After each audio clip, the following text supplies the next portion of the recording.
Hello, my friend, and welcome to the Modern Cavewoman show again.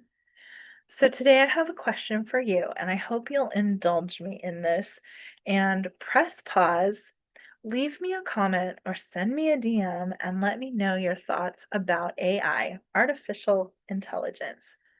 What do you think about it? I'm super curious, and I want to know what the real people in my world feel about it because, of course, I can Google it and find out pros and cons and all the things, but it's actually important to me to know what my people are thinking about it because that's what really matters to me. So, if you'll do that, I would appreciate it. And then come back because I'm talking about the modern cavewoman thoughts about AI. And it's a formula that I coined back in my health coaching days called the Modern Cavewoman.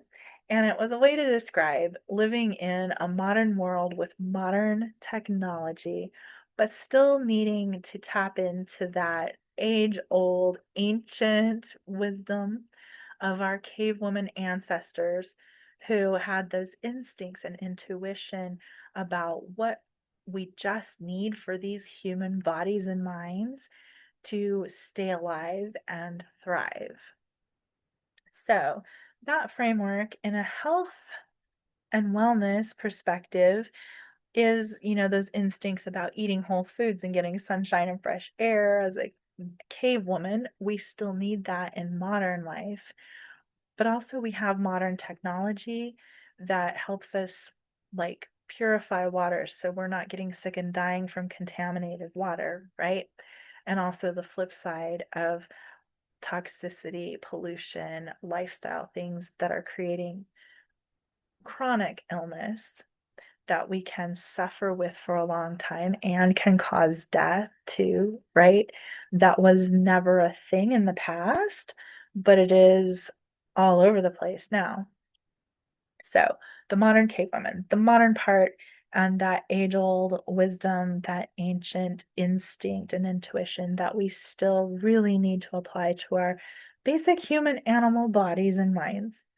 So, when it comes to AI, there is still that kind of framework around it for me, at least, where I'm this modern woman and I'm interested in this modern technology. It's very advanced. There's so much potential for all of the great things it has been doing and can do in the world, in my opinion. And of course, there's the flip side, right? Where people are using it in malicious ways that we need to be aware of and protect ourselves. But of course, that's a tale as old as time because people have always lied, cheated, and stolen, right? It's just the technology that changes how it looks that we have to keep up with. And then, of course, there's my inner cave woman. She's always there. And, she's poking at AI with a stick and she's like, are you gonna bite me? Poke, poke. Or are you gonna help me pick berries? Poke, poke, poke. And you know what? Again, like, there's two sides to every coin, right? But what I want to indulge is the positive side. I want to be like, yep, come help me pick berries. Come help me make my life better. Come make the lives of the people I care about better. Come make the world a better place. And we'll acknowledge that there are downsides and we're going to protect ourselves from that. But I'm a big believer in what you focus on grows in your life. And I always want to lean towards the positive things, the things that are good and make everything better. Joy, ease, right? So, that said, let me talk to you about one thing out of many that I have seen it been very helpful for. So, I always encourage women to have their own business of whatever size, style, and intensity they want. If you want a billion-dollar corporation, I'm here to support you in that. Absolutely, I want that for you. If you want to have a little hobby that gives you a little mad money, I'm here for you. I'm going to support you in that because I think the more women who have financial autonomy to any degree is going to balance things out in the world that we really need to see some more balance with. So that's another conversation for another day. But nonetheless, that is my mission, is to help women have that financial security so that you can do the things you want to do in the world. You can have the life you want to have, and you can support and help the people that you love. So, that said, starting a business can be daunting. I've heard it a lot. It's like, oh, I just don't have the time. I don't have the resources. I don't have money to invest in it, right? Especially if you want to grow online, there can be a lot that goes with that that can feel overwhelming. I think even in person, right? Even if you're just trying to build a brick and mortar type business or work out of your home, a lot of it can be very daunting. But when I think about how AI can help you, I think about ways that it can help you with an online presence more than an in-person presence, because of course AI is online. Okay, so let me tell you a story about when I started my business years and years ago. I didn't have AI. It was before AI was widely available to the general public. And so I had to spend a lot of time and resources learning how to do everything myself because I didn't have a lot of cash to invest in my business. So maybe you can relate to that. I think a lot of women can, that part of the barrier to entry into starting a new business is having that investment cash, right? Like things cost money. Um, and so I was trying to do everything myself. So I was learning to build my own website. I was learning how to write my own copy and develop those skills to actually create something that someone was willing to read that clearly talked about what my offer was and what I could provide. Um, I was, taking my own pictures, creating my own graphics, every single thing. I was taking social media training to learn how to write captions and how to use social media, learning about how the algorithm worked so that I would know how to use strategic, s- you know, keywords, hashtags, all these things, right? So, now, if I was starting my business, I would have another option. I still think that learning new things and developing your knowledge and being able to do all the things in your business is a valuable asset to have. And I use asset specifically because it is. Knowledge and experience is an asset. So you don't have to do all the things in your business, right? But knowing where all the pieces are and how they fit is really, I think it's really a good thing just in case, right? Like, what if you hire someone to do your social media and something happens, right? What if they quit? What if they get sick? What if, God forbid, they die? And you don't know anything about your own social media? And everything comes to a halt there all of a sudden, what if that's a major part of your business, right? So we want to mitigate against surprises the best we can because let's face it, people quit jobs, right? People call in sick. We are human beings, we get sick. So you don't want everything to come to a halt because you don't have a basic understanding of the pieces of your business. But back to my point about AI. So now I would have the option of learning copywriting, right? Or I could plug into AI and say, I need to write a social media post about X, Y, and Z. I'm going to hit these points and I need it to be engaging. I need a fun, catchy hook for the title of this thing to catch people's attention. Can you help me draft something up? Can you help me brainstorm these things? And now, here's a suggestion. So, a lot of people can use AI straight out of the box, right? Whatever it puts out is good enough to copy and paste. And if you can do that, that's great. In fact, if that's what you need to do just to get your feet under you and get you rolling and create some momentum, that's great. However, I think a lot of that is what people are talking about AI being so obvious that it's boring and it's a copy and everybody's sounds the same. So, yes and no to varying degrees on that, in my opinion. Let me know what you think about that. But I've seen examples of, in fact, I worked with a coach since 2012. I've done multiple programs with her. I think she's brilliant. I would read every single email. Some of them I would save to read later because they were so juicy and energetic and wise. And then a little while ago, her emails got really boring. Like they just didn't have her magic. The first tip off was that they also didn't have any typos. That everything she'd ever written before had at least one typo in it. And so all of a sudden, everything was perfect. Grammar was perfect. Punctuation was perfect. And every email is following this specific rhythm that wasn't her usual rhythm. It was still talking about her business and her themes and her concepts and using her specific language, how she had named different things and trademarked and whatever, right? So I could tell that she had trained her AI by, feeding it her work, probably what she considered her best work, and it was producing content that fit a linear logic around that. Does that make sense? But us human beings aren't always linear, We get tongue-tied, we use the wrong words, we have typos.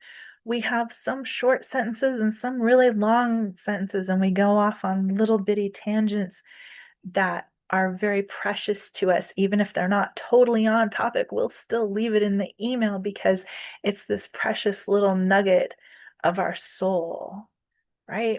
Do you know what I'm talking about? Like sometimes you're just feeling so precious about something and like it's not the concise, perfect thing, but it's like, ooh, but it's just this cute little thing I have to leave in there.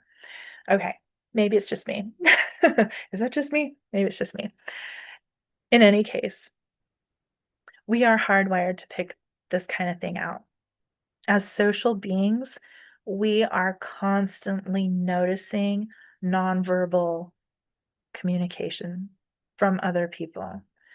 In our environment, we are constantly noticing, subconsciously for the most part, because we do have our filtering system that helps us only focus on the things that we actually need to focus on rather than all the inputs we could be getting, which would be overwhelming.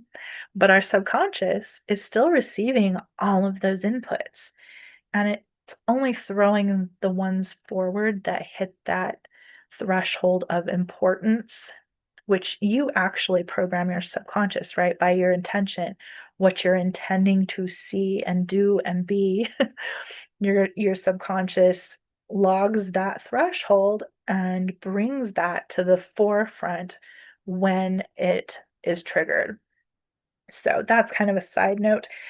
Um, but in any case, so we're already hardwired, right? When we notice something is just a little too perfect, like that's a little too practiced, or that's a little inconsistent, right? Have you ever been talking to someone? It's like something's just a little bit off with their energy. Like they seem a little fragmented. That might sound a little woo woo, but if you've ever, even just on a really high level, been like, that person seems kind of fake, or they seem like they're trying to hide something, or they seem like they have really low self esteem and they're fighting it really hard by speaking perfectly, like they have practiced how to speak so hard that it's almost off-putting even, right? Something like that. And likewise, we're going to pick this out around AI, Like, that's written just a little too perfectly. That doesn't have any kind of flavor to it. And we know. So, like in this case with my coach, she actually put something out and confirmed that she has started using AI for her emails and other copy and her website and things. And I was like, confirmed, right? My suspicion was confirmed. And so, likewise, you can use this kind of going back to how it's our job to be able to identify and protect ourselves from anyone who's trying to use it against us.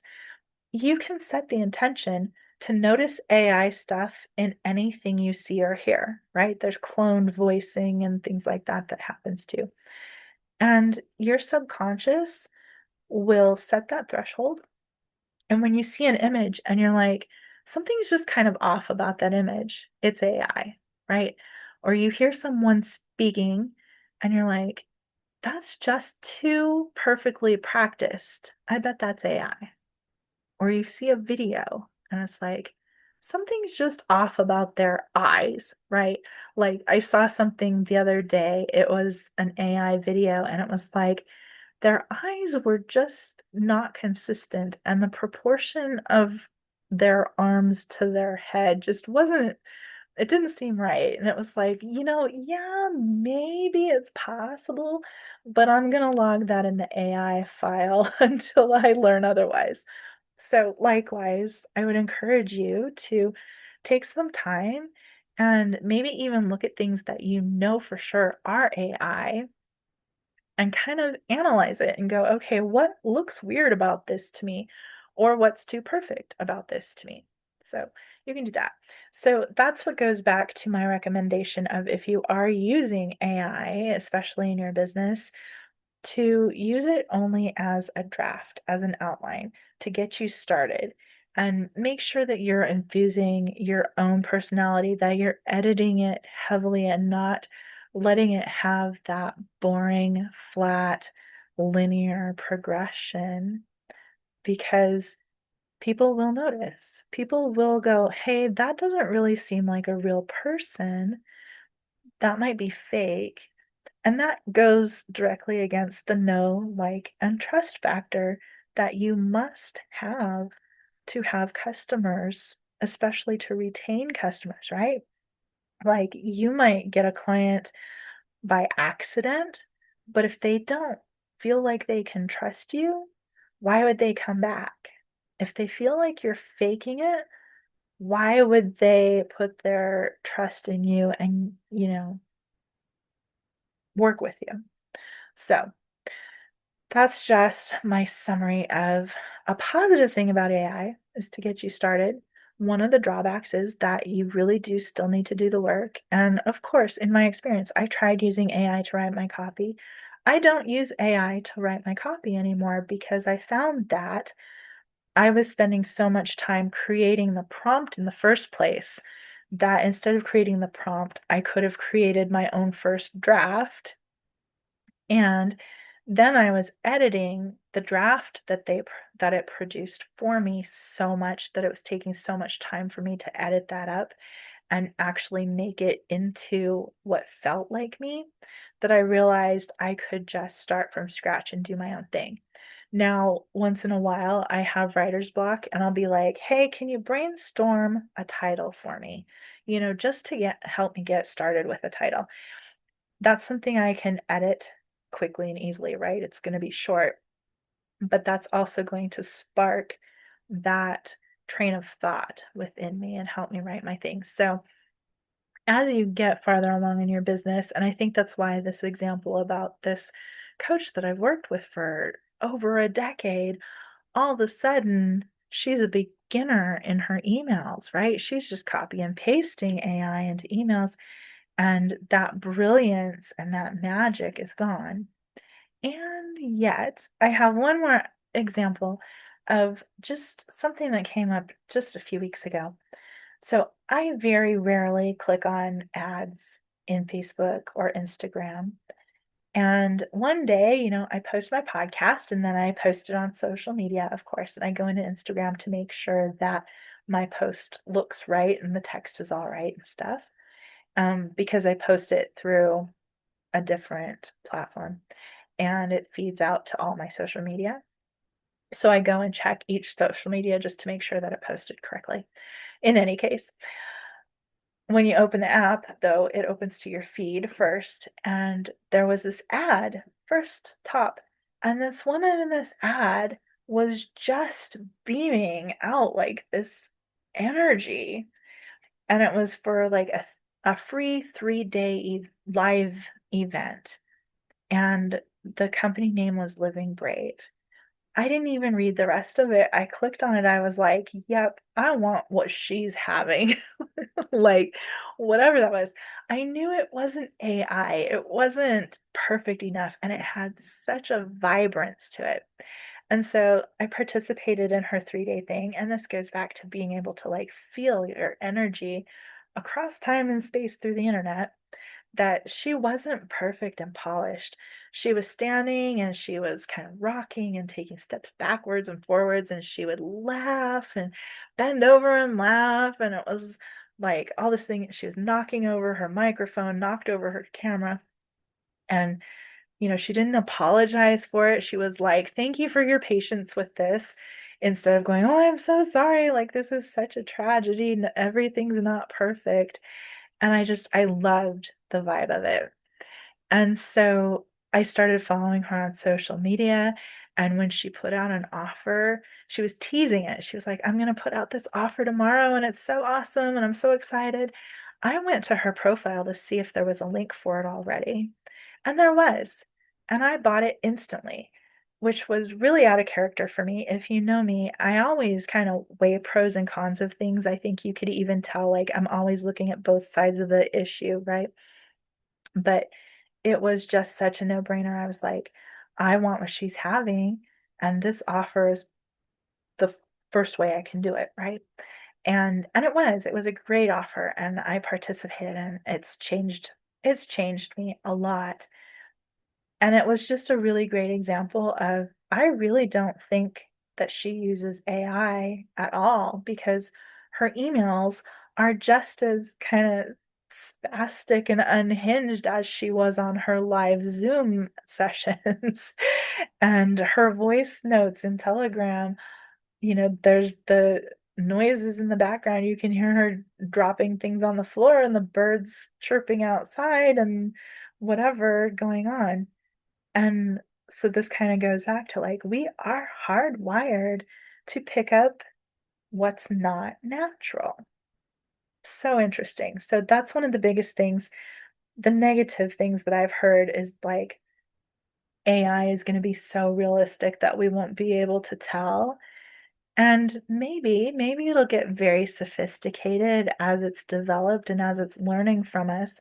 Like I said, there's no free lunch. So when we're using this, it may not be cash out of pocket, but it is using us to learn, right? As we're communicating with it, that communication is informing more and more of how it's going to produce content and how it's going to interact and different things, right?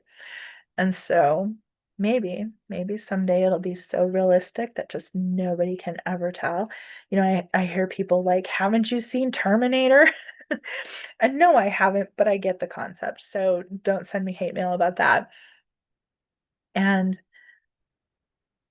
I think I'll just leave you with that. The positive side is that, yes, at this point in time, at least as far as I know, it's very easy for us to pick out AI, so we don't need to be afraid of being victimized by it, as long as you're not just ignoring it, right? If you're not looking at it and you're not setting an intention to be able to identify it so that you're not being victimized, I feel like you're probably going to be more prone to being a target that way, because you don't target someone if you think they're going to see right through you, right? Like, that doesn't make any sense.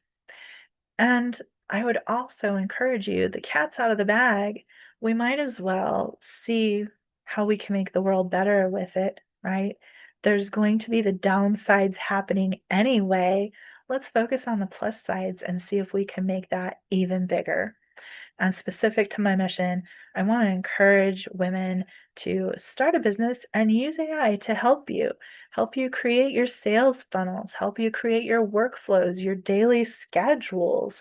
It doesn't have to just write your copy for you and create social media images with funky fingers or whatever it is.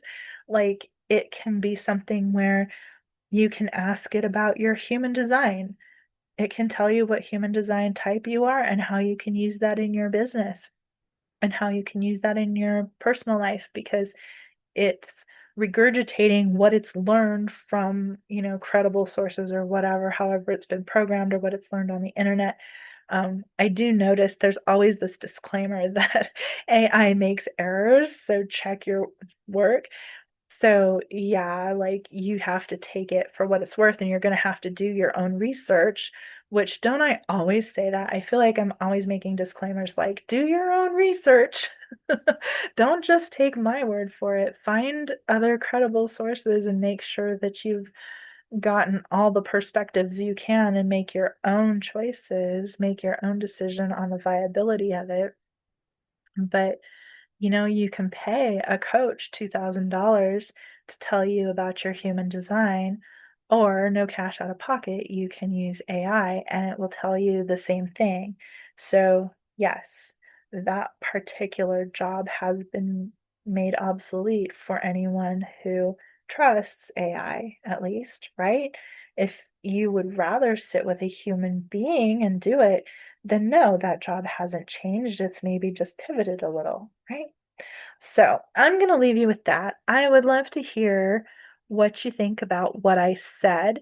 So if you've already left me a comment in the beginning with your initial thoughts, I would love to hear if I've said anything that changed your mind, if I've said anything that you think is completely unhinged and wrong, if I've said anything that maybe set your mind at ease, if you've been scared or worried about how this is going to affect you.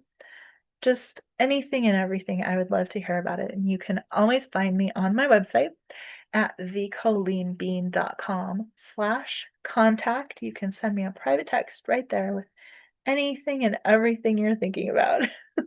So I hope you have a beautiful week, and I will talk to you again next week. Bye.